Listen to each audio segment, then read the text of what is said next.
Ladies and gentlemen, I'm Minh Quân and I'm in class 5B. Today I'm going to tell a book from the kids. It's called The 100th Day Project, written by Elizabeth Strauss, illustrated by Razplus.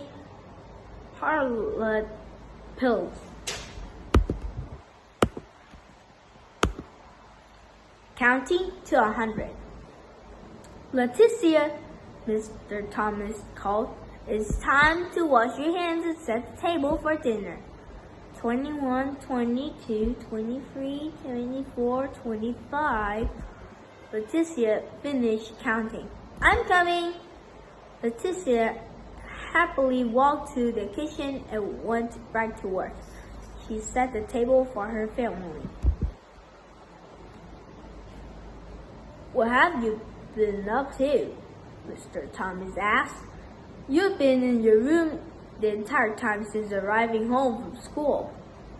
"I'm counting to figure out what I have 100 of," Leticia replied.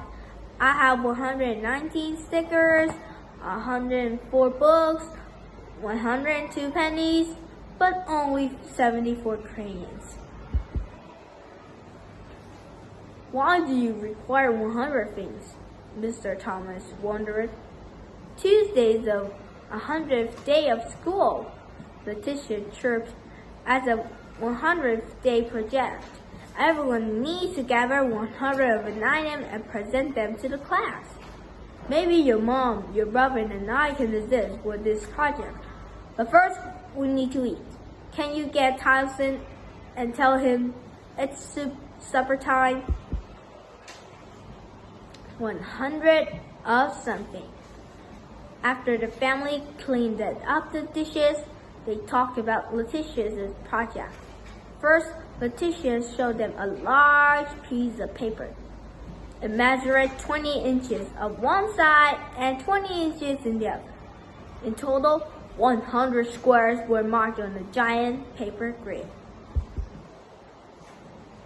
"I have to glue 100 objects to the 100 squares," Leticia wondered. "If you use your head, that could be easy," Tyson replied.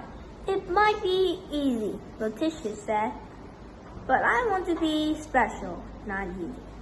My teacher requires our projects to show creativity.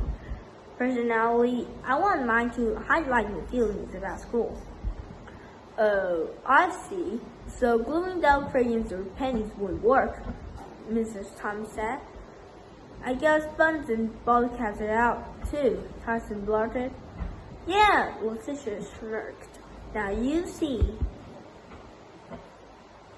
"Well," Mrs. Thomas said, "let's put our hands together and brainstorm.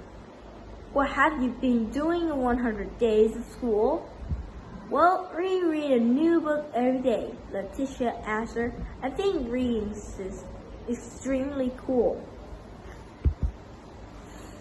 "Making little books. What do you enjoy about books?" asked Tyson.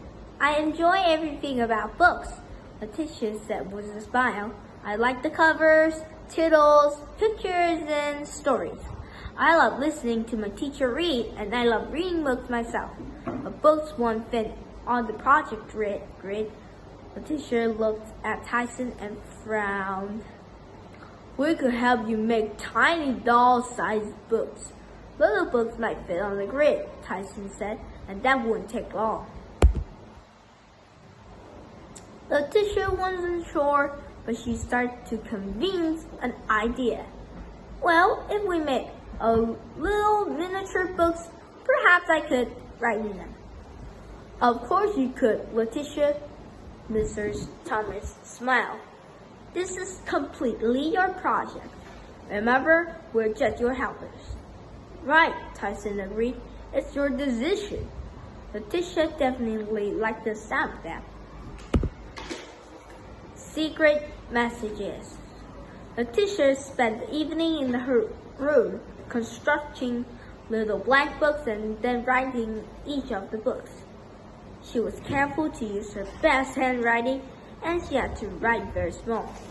After a while, she shared the work in progress with her family. They were impressed by her idea to write in the books. Cool, Tyson confirmed. Yes, her mother agreed. This undoubtedly looks creative. Her family then helped her complete the assignment. On the 100th day, everyone brought their projects to school. The teacher put hers with the others in her class. At the top, she wrote 100 reasons I love to come to school. The title made her classmates curious. They began to read the messages inside the tiny books. The special project. Kate, this one's about you. Mia squeaked. It says, I like to see Kate smile. This book's about George. Kevin joined in.